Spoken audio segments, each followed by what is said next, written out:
आपके सामने अभी आपको दो तस्वीरें दिख रही होगी, जिसमें से ये जो ऊपर वाला जेट है ना, वो एक 4.5 जनरेशन फाइटर जेट है, जो कि रफेल फाइटर जेट है।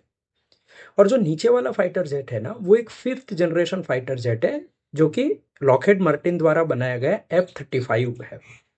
अब ये दोनों ही तस्वीर को अगर आप ध्यान से देखोगे तो आपको एक डिफरेंस दिखेगा। ये जो रफेल फाइटर एयरक्राफ्ट है, इसके नीचे और विंग्स के ऊपर हथियार लगे हुए हैं, मिसाइल्स लगी हुई है।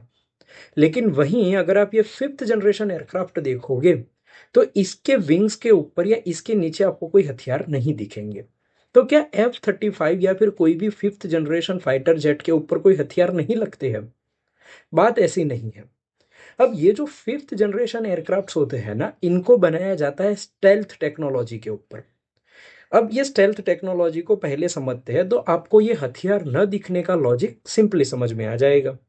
अब ये जो स्टेल्थ टेक्नोलॉजी होती है ना, वो क्या होती है कि कोई भी एरियल व्हीकल होता है, वो चाहे हवाई जहाज हो, फाइटर एयरक्राफ्ट हो या फिर कोई ड्रोन हो, इन सभी का एक रडार सिग्नेचर होता है। और वो सभी जो एयरक्राफ्ट होते हैं वो एनिमी या फिर हमारी खुद की रडार में उनके ये रडार के कारण दिख जाते हैं। अब किसी भी एयरक्राफ्ट को या एरियल व्हीकल को अगर आपको इनविजिबल बनाना है, स्टेल्थ टेक्नोलॉजी वाला बनाना है, तो आपको इसका जो रडार क्रॉस सेक्शन होगा उसको घटाना पड़ेगा। अब ये रडार क्रॉस सेक्शन क्या होता है? रडार क्रॉस सेक्शन और कुछ नहीं बल्कि रडार के ऊपर आपके एयरक्राफ्ट को दिखने के लिए जो सिग्नेचर होती है उसको रडार क्रॉस सेक्शन कहते हैं। अब इसे कम करने के लिए 5th जनरेशन फाइटर जेट्स की जो बॉडी होती है, जिसे हम लोग एयरफ्रेम कहते हैं, उसको ऐसे बनाया जाता है कि उसका रडार क्रॉस सेक्शन बिल्कुल शून्य हो जाए।